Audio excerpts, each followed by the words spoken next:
Hello dear students, कैसे हो आप सब। आज हम क्या पढ़ेंगे? Transfer of property under private international law. ठीक है, अभी देखिए, प्रॉपर्टी एक बहुत ही इम्पोर्टेंट एस्पेक्ट है किसी भी ह्यूमन बीइंग का। अगर आप ब्रॉडली देखो समाज में, अगर हम रॉन्ग्स जो कमिट होते हैं उनमें भी देखें तो दो सबसे इम्पोर्टेंट एस्पेक्ट हैं, बॉडी, प्रॉपर्टी।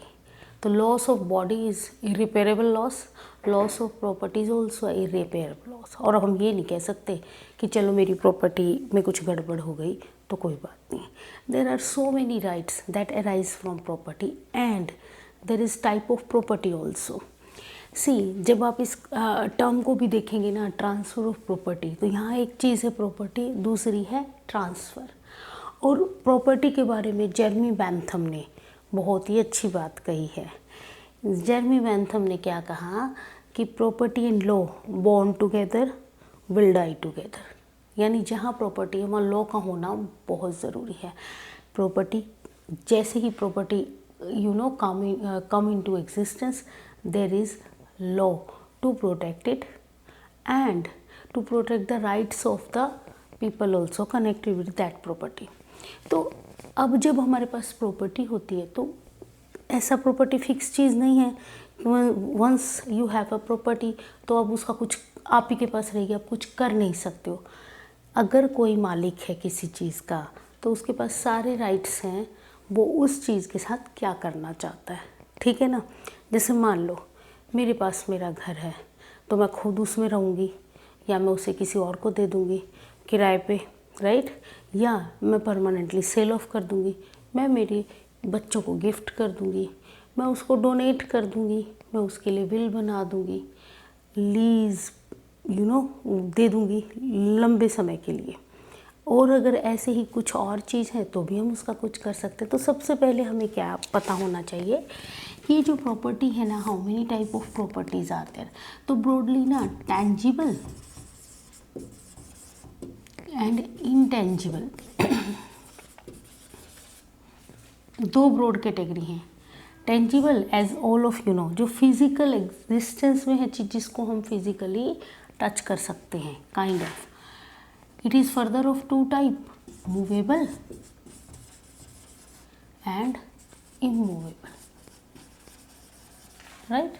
और इनटेंजिबल हमने अलग एक टाइप बता ही दी है।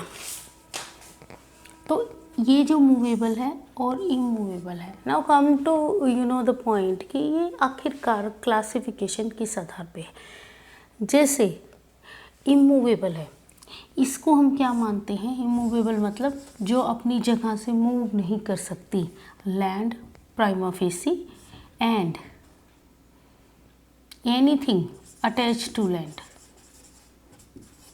कोई भी चीज़ हो सकती है जो लैंड से अटैच है। फॉर एग्जाम्पल ट्री हो सकते हैं, लाइक एसीज, है ना, लाइक विंडोज़, डोर्स, लैंड के ऊपर एक घर बना दिया, ये सब इससे अटैच हैं। तो ये कलेक्टिवली उस लैंड का हिस्सा है। They can not be treated as a separate entity कि चलो विंडो है। लेकिन इनमें से कोई भी चीज़ अगर डिटैच कर दी जाए, means when it is attach, पर डिटैच कर दी जाए तो इट बिकम मूवेबल, मूव कर जाएगी। यानी मूवेबल्स क्या चीज़ होती हैं? जो एक जगह से दूसरी जगह पे मूव कर सकती हूँ, एक प्लेस से दूसरे प्लेस पे ले जाई जा सकती हूँ, भेजी जा सकती हूँ। और इमूवेबल में चैटल्स भी आते हैं। अब आप कहोगे चैटल्स तो ये तो मूवेबल है, लेकिन चैटल्स भी कौन से होते हैं? Tamed only, not wild. अब जंगल में घूमने वाले जो जानवर होते हैं ना, वो किसी की प्रॉपर्टी नहीं होते हैं। ओनली जो पालतू हैं वो चैटल्स आते हैं, लेकिन भले ही वो मूवेबल होते हैं but they come under the category of land, treated as permanent movable. Anything other than immovable, all are movables, right. और इंटेंजिबल्स की क्या एग्जांपल देंगे? फॉर एग्जांपल जैसे शेयर्स हैं, राइट, IPR है, intellectual property rises from copyright है, जैसे patents हैं, डेट्स हैं, नेगोशिएबल इंस्ट्रूमेंट्स हैं। तो ये सारे जो क्या है इंटेंजिबल प्रॉपर्टी में आते हैं। इनमें भी पार्टीज़ का इंटरेस्ट होता है, तो यानी कोई भी राइट इंटरेस्ट जो किसी चीज़ में रहता है उसको प्रोटेक्शन की ज़रूरत पड़ती है, या तो वो अपना राइट क्लेम कर रहा है, या जिसका इन्फ्रिंज हो गया वो उसके लिए क्लेम कर रहा है अपना राइट कि मेरा इन्फ्रिंज कर दिया, मुझे दिलवा दो, कंपनसेट कर दो, राइट। तो दो ही चीज़ें होती है ना हमारे इसमें। सिविल एक्शन क्या ले लेंगे हम उनका, अगर इसमें से कुछ भी होगा तो या तो स्पेसिफिकली हमें वो चीज़ चाहिए, हमको दिलवा दो, या चीज़ नहीं चाहिए, या अब उसकी इम्पोर्टेंस ख़त्म हो गई है, या monetary is a better aspect जो उसको कंपनसेट करता है तो कंपनसेशन दे देंगे, ठीक है। इसी तरीके से जब हम ट्रांसफ़र की बात करेंगे तो ट्रांसफ़र में भी तो कोई एक तरह की ट्रांसफ़र नहीं है, जनरल ट्रांसफ़र्स हैं। जैसे फॉर एग्ज़ाम्पल हम कैसे कैसे ट्रांसफ़र कर सकते हैं। एक तो हम कर सकते हैं लाइक सेल, ठीक है। हम क्या कर सकते हैं, मॉर्टगेज, हम क्या कर सकते हैं, गिफ्ट, और मॉर्टगेज में प्लेज भी इंक्लूड कर लो, है ना, ये मैं भी बताती हूँ। गिफ्ट कर सकते हैं, और हम क्या कर सकते हैं किसी प्रॉपर्टी के साथ, जनरली जो चीज़ें हैं ये मेन है, ठीक है। बाकी जो कुछ ओरिजिनेट होगा वो इनमें से हो जाएगा। यानी कि सेल मतलब परमानेंटली आपने अपनी प्रॉपर्टी को किसी और को दे दिया। तो ये जो सेल और जो मॉर्टगेज या ये होती है ना, ये मनी के एवज में रहती है, यानी आप पैसे से इनको लेन देन करोगे। गिफ्ट आप आउट ऑफ लव अफेक्शन दे देते हो किसी को। मॉर्टगेज होती है इमूवेबल प्रॉपर्टीज़ के लिए, प्लेज होती है मूवेबल प्रॉपर्टीज़ के लिए, जिसको हम गिरवी रखना कहते हैं, ठीक है। तो एक तो तरीका ये है कि आप ये कर दो। सेकेंड जो तरीका है वो आप क्या करोगे कि आपने खुद कुछ नहीं करा, राइट, ये आपकी डेथ हो गई, ठीक है, आपने खुद कुछ नहीं करा, ये डिवोल्यूशन बोलते हैं, devolution of property bye succession, ठीक है। आप, और ये कब होती है, जब पर्सन की डेथ हो जाती है, यानी owner of property when died, तो उसकी प्रॉपर्टी का क्या होगा, तो एक तो सक्सेशन हो जाएगा, और if he make will any, अगर उसने अपनी विल बना दिया तो विल के अकॉर्डिंगली प्रॉपर्टी का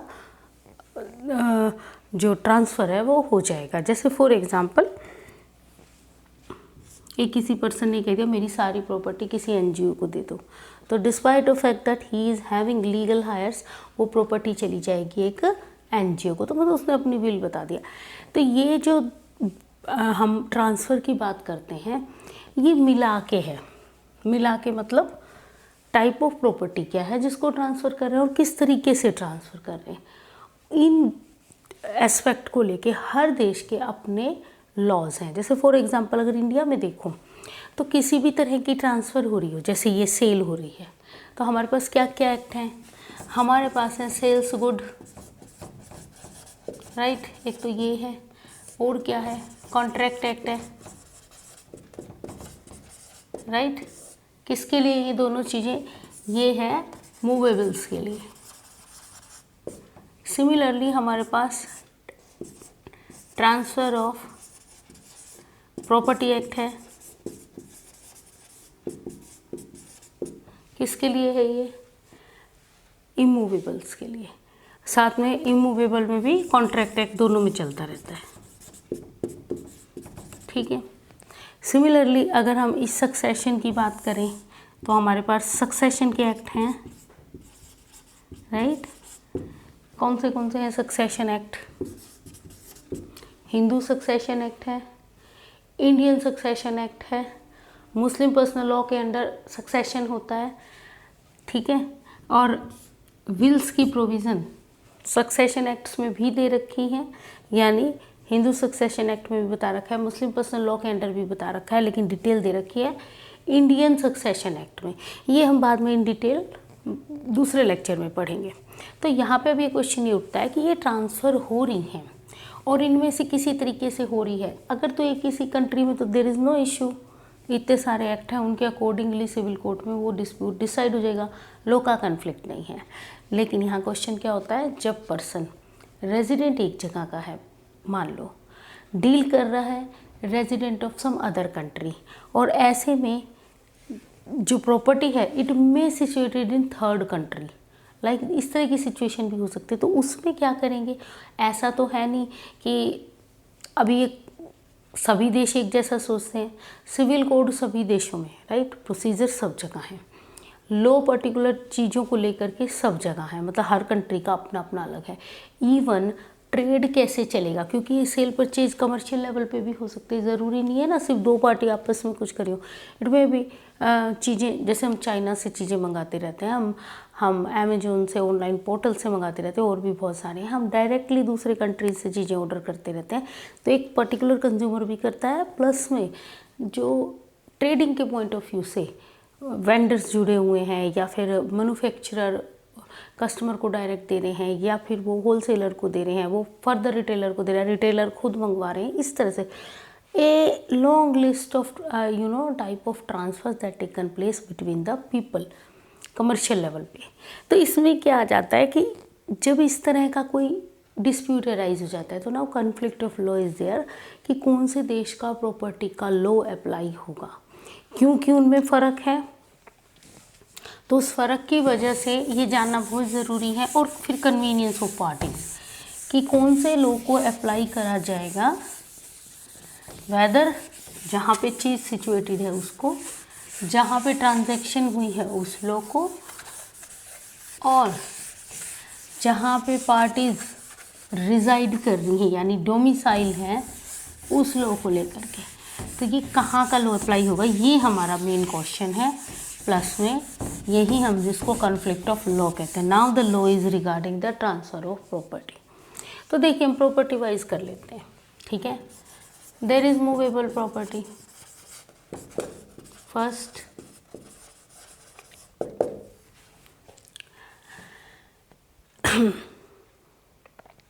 मूवेबल प्रॉपर्टी में हम जो प्रिंसिपल्स कह सकते हैं या रूल्स हैं वो कौन से अप्लाई होते हैं। नंबर 1, लेक्स लोकी डोमिसिली, एक तो ये है हमारा। सेकंड कौन सा होता है, लेक्स लोकी एक्टस, ठीक है। थर्ड जिनको हम डिस्कस कर रहे हैं वो है लेक्स लोकी सीटस। फोर्थ वन है प्रॉपर लॉ, ठीक है। अब ये 4 प्रिंसिपल मैंने लिख दिए। अब आप कहोगे सभी के सभी अप्लाई हो रहे हैं, तो कैसे पता चलेगा, क्योंकि number of connecting factors are there under private international law. कोई एक सिंगल नहीं है, लेकिन हम क्या देखते हैं, which one is more near to the dispute, dispute से नियरनेस कौन से कनेक्टिंग फैक्टर की है, किससे मैटर ज़्यादा ईजीली एंड पार्टीज़ के बेनिफिट के लिए इस्तेमाल होगा, ठीक है। तो ये जो फर्स्ट वन है ये हमने पहले भी कर लिया है, law of land where parties reside permanently. अब यहाँ पे reside permanently is where the parties having domicile, या हम इसको सिंपली कह सकते हैं law of land where the parties having domicile, और maybe the domicile of parties, जहाँ पे वो रिजाइड कर रही है उस लैंड का लॉ अप्लाई होगा। लेक्स लॉ की एक्टस क्या कहता है, वेयर, यहाँ वेयर में डायरेक्ट लिख रही हूँ बट ठीक है मैं अगेन ये लिख भी देती हूँ, law of land, because lex law का मतलब होता है, आप समझ ही गए होंगे ना, law of land where transfer take place और वेयर डॉक्यूमेंट्स एग्जीक्यूटेड, ठीक है, वहाँ का लॉ अप्लाई होगा। लेक्स लॉ की सीटस का मतलब क्या होता है, law of land where immovable property is situated, ठीक है। इसमें मैं ये हम इमूवेबल भी साथ साथ कर लेंगे। The reason I am telling you क्यों, क्योंकि डिस्क्रीट पढ़ेंगे तो फिर से कंफ्यूजन होने के चांसेस हो सकते हैं। लेक्स लो की डोमिसिली जो प्रिंसिपल है वो सबसे पहले जो प्रोपाउंडेड बाय जस्टिस टोरी ने, ठीक है। और इनके जो सबसे इसको फेवर करने वाले थे, बाद में आगे प्रोपेगेट करने वाले थे, वो थे डाइसीज लेक्चर्स और नंबर ऑफ जो वर्क किया है वो डोमिसाइल को फेवर किया है। यानी मूवेबल प्रॉपर्टी जो है ना, वो एक प्रिंसिपल ये कहता है लेक्स लोकी डोमिसिली, यानी जहाँ पे मूवेबल के ऑनर का डोमिसाइल है, if he is a creditor regarding that property और he is a seller, in that case buyer. तो कौन से देश में वो डेटर है, वो बायर है, वो सेलर है, इस बात पे डिपेंड करेगा कि वहाँ का लॉ क्या कह रहा है। जैसे for example, don't confuse with it, like Indian law है, सिविल प्रोसीजर कोड में सेक्शन 19, 20 जनरली क्या बात कर रहे हैं कि जब भी कोई case other than immovable property है तो वो कहाँ चलेगा, केस फाइल होगा उस कोर्ट में जहाँ पे जो डिफेंडेंट है इधर रिजाइड करता है, वर्क फॉर गेन करता है, कोई बिजनेस कैरी ऑन करता है, राइट, या जहाँ पे cause of action regarding that movable property arise हुआ है या टेकन प्लेस हुआ है। तो इससे हमें क्या पता चल रहा है, जहाँ पे वो रिजाइड करता है। यहाँ जो रिजाइड करना ये ऐसा नहीं है टेम्परेरी कि मैं गई और मैं कहीं जाके थोड़े दिन रह के आ गई तो मेरा डोमिसाइल हो जाएगा, प्लेस ऑफ रेज, no, permanent habitually residential place, right. तो डोमिसाइल का मतलब सिर्फ रेजिडेंस नहीं है, जहाँ पे वो वर्क फॉर गेन कर रहा है, यानी लंबे समय से कहीं पे एम्प्लॉयड है, बिजनेस है, वहाँ भी केस फाइल हो सकता है। सेकेंडली, लेक्स लूकी एक्टस, जहाँ पे ट्रांसफ़र टेक प्लेस हुई है, यानी ट्रांसफ़र ऑफ इधर प्रॉपर्टी हुआ है या उसके डॉक्यूमेंट्स का एग्जीक्यूशन हुआ है, उस प्लेस पे केस चल सकता है। अभी देखो ये जो लेक्स एक्टस है ना, इसको फेवर करा है एटकिन, जस्टिस जो एटकिन थे वो इसके फेवर में थे। इवन चेशायर ऑल्सो फॉलो, तो चेशायर जो थे वो प्रॉपर लॉ के बहुत समर्थक थे, चेशायर। तो एक तरह से देखो कि डिफरेंट जो फिलोसफर हैं, कन्फ्यूज़न क्यों है, कन्फ्लिक्ट क्यों है, क्योंकि डिफरेंट फिलोसफर डिफरेंट प्रिंसिपल को अप्लाई करते हैं या अप्लाई करने का फेवर कर रहे हैं। कुछ एक चीज़ को क्रिटिसाइज़ कर रहे हैं, दूसरी चीज़ को क्रिटिसाइज़ कर रहे हैं। तो इस सारे में क्या हो जाता है, कोई एक सिंगल प्रिंसिपल एक म्यूनसिपल लॉ की तरह तो है नहीं कि एक लॉ बना रखा है वही हर हालात में अप्लाई होगा, ऐसा नहीं है। तो इसीलिए अगर हम बात करें मूवेबल प्रॉपर्टी की तो एक ये इम्पॉर्टेंट है, एक ये इम्पॉर्टेंट है जहाँ पे डिसाइड होता है। लेकिन कुछ फैक्टर ऐसे हैं जहाँ पे लेक्स लोकी सिटस भी अप्लाई हो सकता है, जबकि हम उसे कह रहे हैं it is a law of land where the immovable property situated, but when the property is not immovable, तो क्या उन सिचुएशन में भी सिटस अप्लाई हो सकता है? बिल्कुल हो सकता है, क्योंकि जब हम इस मूवेबल प्रॉपर्टी की ट्रांसफ़र बात करते हैं तो जब थर्ड पार्टी के जो राइट्स हैं, अगर उनसे रिलेटेड कोई डिस्प्यूट है तो सिटस भी अप्लाई हो जाता है। जैसे फॉर एग्जांपल, एक बंदा एक देश में रह रहा है, उसने कुछ प्रॉपर्टी सेल ऑफ करी, जैसे for let's take the example of China, because China से बहुत सारी चीज़ें इंडिया में आती हैं। आप इंडिया का एग्जांपल ही लो। अब चाइना में मैन्युफैक्चरर हैं, होलसेलर हैं, और इंडिया में उनके कंज्यूमर्स हैं, इधर कंज्यूमर डायरेक्टली और सम रिटेलर फॉर फर्दर सेल के लिए। वो वहाँ से कोई चीज़ मंगा रहे हैं, राइट, और फिर इंडियन बंदे ने वो चीज़ इंडिया में एक यूएसए के पर्सन को सेल ऑफ कर दी। तो नाउ यूएसए का रेजिडेंट है, चाइना से वो चीज़ आई है, इंडिया में वो है, तो कौन सा प्रिंसिपल आपको लगता है सबसे एप्टली अप्लाई होगा? सोच के देखो, क्योंकि डोमिसाइल क्या है, कंपनीज हैं चाइना की, राइट, जो सेलर है वो चाइना में है, बायर इंडिया में है, फर्दर जो वो जो बायर है वो सेलर बन गया, और एक थर्ड पार्टी का राइट अराइज हो गया, क्योंकि बायर जो था वो एजेंट था, उसने उस कैपेसिटी में बेच दी, राइट। तो वो जो थर्ड पार्टी यूएस से आ गई वो भी एक बोनाफाइड बायर बन गया। तो यहाँ पे क्वेश्चन अराइज होता है कौन सा लॉ अप्लाई होगा, इंडिया का लॉ अप्लाई होगा तो लेक्स लोकी एक्टस जहाँ पे ट्रांसफ़र हुई हैं, इंडिया में हुई है ट्रांसफ़र, या हम ये कह सकते हैं लेक्स लोकी सीटस, मूवेबल प्रॉपर्टी जिस समय एक थर्ड पार्टी का राइट क्रिएट हुआ, मूवेबल प्रॉपर्टी कहाँ सिचुएटेड थी, तो मूवेबल प्रॉपर्टी इंडिया में सिचुएटेड थी, तो Indian law will be applied in this situation. इस तरह से ही नंबर ऑफ सिचुएशन हो सकती हैं। तो इसका मतलब हम क्या कहते हैं कि ब्रॉडली ये दो जो प्रिंसिपल है, यानी डोमिसाइल, क्योंकि इसकी क्रिटिसिज्म भी हुई कि domicile is not always a proper thing, कि आप डोमिसाइल को हर जगह अप्लाई कर दो, इससे कुछ एब्सर्ड रिजल्ट आ जाते हैं, बट फेवर बहुत ज़्यादा है। सेकेंडली एक्टस को कहा गया कि जहाँ पे ट्रांसफ़र होती है, जहाँ पे डॉक्यूमेंट्स का एग्जीक्यूशन होता है, वहाँ का लॉ सबसे ज़्यादा अप्लाई होता है। तो डोमिसाइल ऑफ पार्टीज अगर साइड कर दो, कोई ज़रूरत नहीं है देखने की, क्योंकि उससे ज़्यादा जो पार्टीज़ हैं ना वो परेशान होंगी, एंड उसको डिमार्केट करना डिफ़िकल्ट है, अप्लाई करना इलॉजिकल है। तो लॉजिकली क्या अप्लाई कर दो जहाँ पे ट्रांसफ़र हुई है। बट सर्टन केसेस में जहाँ पे एक थर्ड पार्टी का राइट भी, यानी सेलर बायर है और उसने फर्दर सेल कर दी, जिसके लिए वो सेल करने के लिए डायरेक्टली ऑथोराइज नहीं था, मगर वो इन पोजेशन था और बाय उसने कर दिया आगे ट्रांसफ़र। अब करने के बावजूद जो वो पर्सन था वो बोनाफाइड परचेजर था, तो उसका भी राइट क्रिएट हो गया। ठीक है, तो लेक्स सिटस का प्रिंसिपल थर्ड पार्टी के राइट्स का अगर कोई क्लेम होता है तो वहाँ अप्लाई हो सकता है। Now come to fourth, proper law.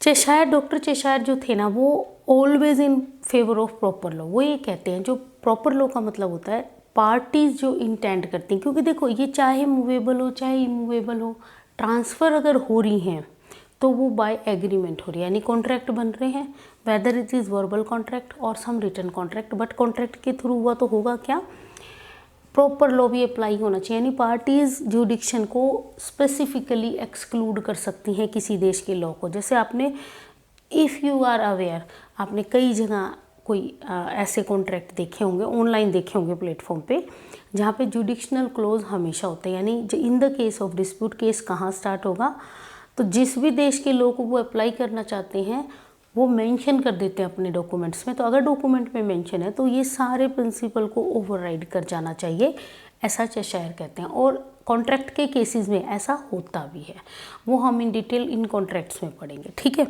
तो ये तो हमारे जो प्रिंसिपल अप्लाई हमने करे ये मूवेबल के लिए। Now let take the same laws in case of immovable property. Immovable property के केस में एक बिल्कुल एस्टैब्लिश प्रिंसिपल है, फेवर्ड बाय ऑल है, फेवर्ड बाय ऑल नेशंस है, एंड एक चली आ रही प्रैक्टिस है जो कि सब देश अपने सिविल कोड्स में भी अप्लाई कर चुके हैं, कि जब भी इमूवेबल प्रॉपर्टी का कोई डिस्प्यूट होएगा, डिस्प्यूट मतलब कोई राइट ट्रांसफ़र हुआ है, एक्सटिंग्विश हुआ है, या आप कुछ लिमिटेड राइट प्रोवाइड कर रहे हो, तो किसी तरह का भी ट्रांसफ़र है, एब्सोल्यूट ट्रांसफ़र है या रेस्ट्रिक्टेड ट्रांसफ़र करी है आपने, तो उन सभी केसेस में, यानी कोई भी तरह का केस हो, लेक्स लोकिसिटस का प्रिंसिपल ही मेजॉरिटी वे में अप्लाई होता है। ठीक है, तो यानी कि this is the only principle जो लेक्स लोकिसिटस है जो इमूवेबल प्रॉपर्टीज़ में अप्लाई होता है, यानी वहाँ का लॉ अप्लाई होगा जहाँ पे वो लैंड सिचुएटेड है। और ये चीज़ हमने, अगर हम इंडियन सिविल प्रोसीजर कोड की बात करें तो इसमें सेक्शन 16 से लेके सेक्शन 18, स्पेसिफिकली 16 को पढ़ोगे तो पता चलेगा कि हमारा सिविल प्रोसीजर कोड भी क्या कह रहा है कि जहाँ पे लैंड सिचुएटेड है वहाँ का लॉ अप्लाई होना चाहिए। 16 क्या कहता है, लैंड के कौन से राइट्स की हम बात कर रहे हैं, ये आपने जुडिक्शन में पढ़ा है कि अगर सेल हुई है, मॉर्टगेज हुई है, कोई राइट क्रिएट हुआ है, या कुछ और कोई इस तरह की कुछ भी राइट जो असाइन हुआ है, ट्रांसफ़र हुआ है, क्रिएट हुआ है, एक्सटिंग्विश हुआ है, वो सारे डिस्प्यूट डील होंगे जहाँ पे वो लैंड सिचुएटेड है। और इन दोनों में हमने एक मैं आपको ये मूवेबल के लिए, सॉरी मैं अब बताती हूँ, मूवेबल के लिए एक प्रिंसिपल मैं बताना भूल गई, क्योंकि यहाँ पे मैं अभी बता ही रही थी। एक और जो हमारा रूल है वो ये है, मोबाइल सिक्वेंटर पर्सोनम। इसका मतलब क्या है, मूवेबल्स always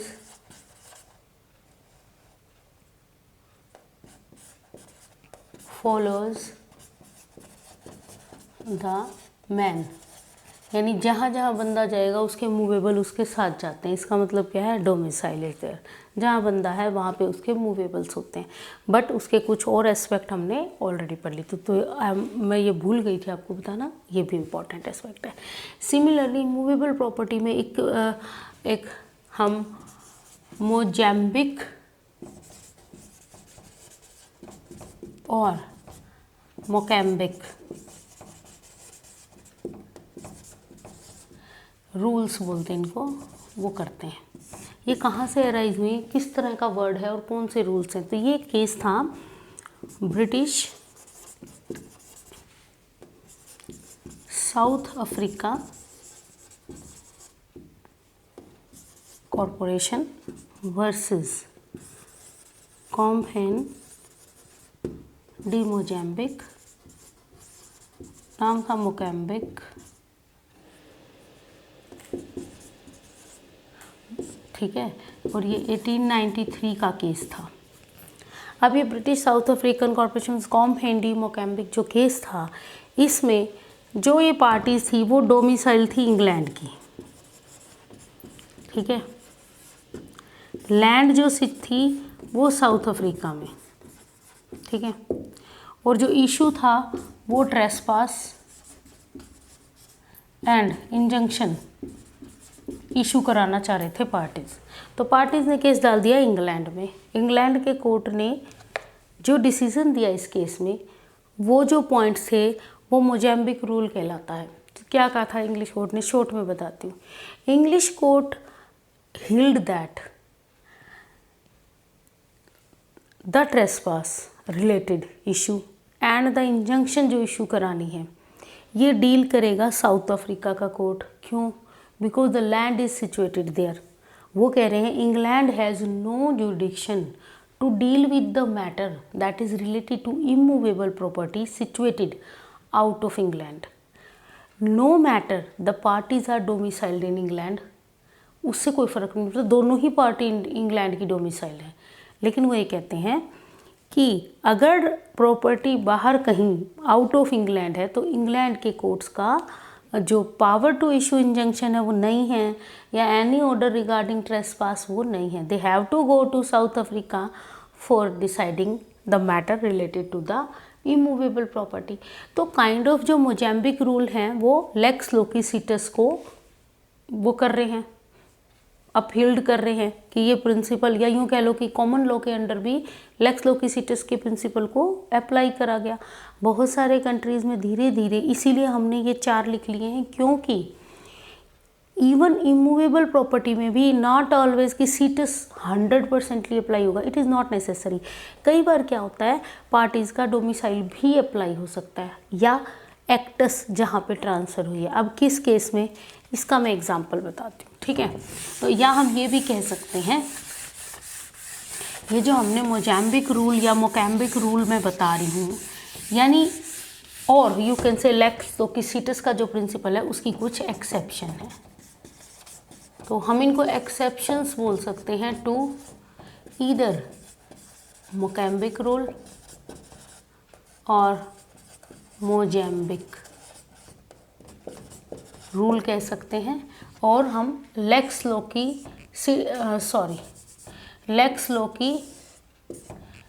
की एक्सेप्शन कह सकते हैं। तो इसकी 3 एक्सेप्शन हम ब्रॉडली करते हैं। पर्सनल जो राइट्स होते हैं ना, उनमें लेक्स लोकी डोमिसाइल का प्रिंसिपल अप्लाई हो सकता है। पर्सनल राइट्स कौन से हैं? जैसे मैरिज है। अगर मान लो कोई मैरिज से रिलेटेड सेटलमेंट है जिसमें इमूवेबल प्रॉपर्टी का इन्वॉल्वमेंट है, तो लेक्स लोकिसिटस की बजाय लेक्स लोकी डोमिसाइल, यानी पार्टीज जहाँ की डोमिसाइल है वो अप्लाई हो सकता है। इसी में कॉन्ट्रैक्ट का है। अगर कॉन्ट्रैक्ट्स बन रहे हैं तो पार्टीज नॉट नेसेसरी कि अगर इमूवेबल लैंड है तो ऑलवेज सिटस अप्लाई होगा, नो, डोमिसाइल में भी अप्लाई और द प्रॉपर लॉ में भी apply. Third one is wills. Wills अगर रिलेटेड टू इमूवेबल प्रॉपर्टी हैं then it may be applied lex loci domicilii, lex loci actus और द प्रॉपर लॉ, जहाँ पे पार्टी चाहती है, क्योंकि विल के बारे में विल है, बंदा अपनी मर्जी बता रहा है अपनी प्रॉपर्टी से रिगार्डिंग, तो वो ये मर्जी भी बता सकता है कि ये कौन से लॉ के अकॉर्डिंगली विल का जो भी लिखा हुआ है वो कहाँ अप्लाई होगा, कैसे अप्लाई होगा, कौन सा लॉ होगा, वो पार्टी अपनी विल में बता सकती है। तो इसका मतलब क्या है, these are one exception. Second क्या है, लाइक फ्रॉड कमिट हुआ है, फ्रॉड के केसेस में अनकंसाइनेबल,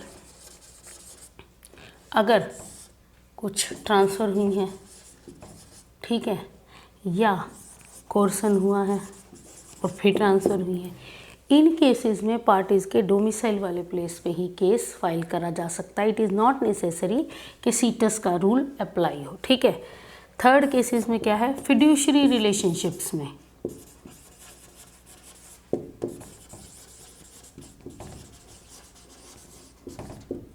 इन केसेस में भी फॉर एग्जांपल आप इसका ये कर सकते हो, ट्रस्ट, जैसे मान लो कोई ट्रस्ट है, तो ट्रस्ट जहाँ पे फॉर्म हुई है उसी देश में केस किया जा सकता है रेदर कि जहाँ पे इमूवेबल प्रॉपर्टी सिचुएटेड है। तो ये कुछ एक्सेप्शंस हैं जहाँ पे लॉ ऑफ लैंड जहाँ पे सिचुएटेड है उसकी बजाय जहाँ पे पार्टीज डोमिसाइल है वो, या जहाँ पे एक्टस हुआ है यानी एक्ट टेकन प्लेस हुआ है उस जगह पर केस हो सकता है, या फिर जो पार्टीज खुद डिसाइड कर लें कि हम कहाँ पे केस करेंगे इन केस ऑफ फ्यूचर डिस्प्यूट्स। ऐसा नहीं है डिस्प्यूट होने के बाद वो अपनी मर्जी बताएंगे, ये होता है prior to dispute they have decided certain things कि अगर इन केस फ्यूचर में डिस्प्यूट हो जाता है तो हम इस प्रोसेस से, फॉर एग्जांपल पार्टीज़ कह रही हैं कि हम आर्बिट्रेशन से इशू को रिजॉल्व करेंगे, ना कि हम किसी कोर्ट में जाएंगे। तो अगर फ्यूचर में वो डिस्प्यूट होता है तो जो पार्टीज़ की मर्जी है ना वो प्रिवेल करेगी, ना कि इनमें से जो जनरल प्रिंसिपल है वो प्रिवेल करेगा, ठीक है। इसके अलावा हमारा जो थर्ड वो रह गया प्रॉपर्टी का टाइप, वो है इंटेंजिबल प्रॉपर्टीज़, ठीक है। थर्ड टाइप है हमारी इंटेंजिबल। इंटेंजिबल प्रॉपर्टीज़ के केस में लेक्स लोकी डोमिसिली का प्रिंसिपल प्राइमरीली अप्लाई होता है, देन लेक्स लोकी एक्टस का प्रिंसिपल अप्लाई होता है। इसका मतलब क्या है, जैसे फॉर एग्जांपल कॉपीराइट्स हैं, पेटेंट्स हैं, नेगोशिएबल इंस्ट्रूमेंट हैं, ये कहाँ पे माने जाएंगे, या जहाँ पे पार्टीज डोमिसाइल है वहाँ पर, या जहाँ पे ट्रांसफ़र हुई है, एग्जीक्यूशन ऑफ डॉक्यूमेंट हुआ है, वहाँ पे केस स्टार्ट होगा। जैसे डेट के केस में डोमिसाइल ऑफ क्रेडिटर्स, क्रेडिटर कहाँ पे डोमिसाइल है वहाँ पे केस करा जा सकता है, यानी वहाँ का लॉ अप्लाई होगा, वहाँ पे केस फाइल होगा, वहीं का लॉ अप्लाई होगा। तो ये हमारी जो तीन तरह की हमने प्रॉपर्टीज़ पढ़ी, मूवेबल, इमूवेबल, इंटेंजिबल। अब ये देखो प्रिंसिपल तो बाप का हो गया, हम घुमा फिरा के ये चार ही कह रहे हैं तो बट ऑब्वियस है, इसमें कोई कन्फ्यूज़न नहीं है कि ये जो चार मैंने चीज़ें लिखी हैं ये प्राइमरली जो है वो इन पॉइंट्स को डील करती है, मगर प्रायोरिटी में कौन सा प्रिंसिपल अप्लाई होगा वो तीनों में हमने थोड़ा सा डिफरेंट किया, तो उस चीज़ का ध्यान रखना। इनके कोई भी जब थ्योरी आती है ना, या जो कोई भी रूल आता है उसको फेवर करने वाले भी होते हैं, उसको क्रिटिसिज्म वाले भी होते हैं। तो डोमिसाइल का फेवर भी है, क्रिटिसिज्म भी है, एक्टस का फेवर भी है, क्रिटिसिज्म भी है, इवन प्रॉपर लॉ का फेवर भी है, क्रिटिसिज्म भी है, लेकिन फेवर बहुत ज़्यादा है। एंड लेक्स सिटस का तो क्रिटिसिज्म बहुत कम है, फेवर बहुत ज़्यादा है, या फेवर का मतलब है कंट्रीज़ इसको टिल डेट तक भी सिटस के रूल को फॉलो करा जा रहा है। जैसे इंडिया में देख लिया, अगर आपकी प्रॉपर्टी किसी एक डिस्ट्रिक्ट में किसी एक प्लेस पे सिचुएटेड है तो आप ऐसा नहीं कर सकते ना कि हम बॉम्बे जाके केस फाइल करेंगे। Suppose you are living in Delhi and your property is in Delhi और maybe you are working in Bombay, तो still you can not file a case. और मान लो आपको पोजेशन वापस करना है, रिकवरी ऑफ पोजेशन का केस है, तो you can not file the case in Bombay, right. आपको वहीं करना पड़ेगा जहाँ पे प्रॉपर्टी है। इसका रीज़न भी है ना, जहाँ पे प्रॉपर्टी सिचुएटेड है। सी मॉरिस ने एक बहुत अच्छी बात कही है, हमारे फिलोसफर रहे हैं, उन्होंने एक बहुत अच्छी बात कही है इमूवेबल प्रॉपर्टी को लेकर के, and even in certain cases movable also, कि जो सॉवरन है ना, सॉवरेनिटी है of countries that have full control over the land situated in their territories. अगर उनकी टेरिटरी में कोई लैंड सिचुएटेड है तो सॉवरन स्टेट का फुल कंट्रोल है। बाहर से कोई देश ये नहीं कह सकता कि आपकी प्रॉपर्टी को हम डील करेंगे, तो इट इज़ नॉट अलाउड।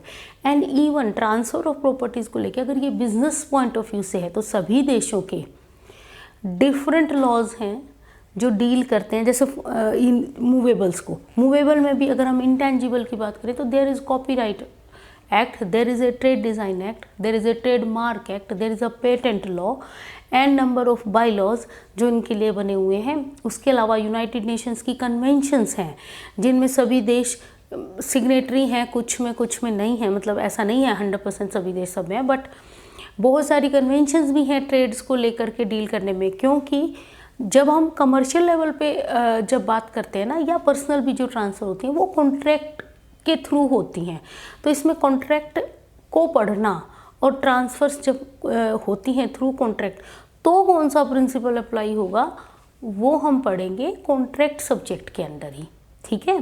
तो वो हम नेक्स्ट वीडियो में डिस्कस करेंगे, जो भी कमिंग वीडियोज़ हैं उनमें डिस्कस करेंगे। तो आई होप ये थोड़ा सा लंबा भी हो गया है वीडियो और थोड़ा कॉम्प्लेक्स भी हो गया, तो कोई बात नहीं है। अगर आपको इसी तरीके से सिस्टमेटिकली पढ़ेंगे तो it become very easy to understand how the transfer take place and which rules govern the transfers, okay, and according to property also.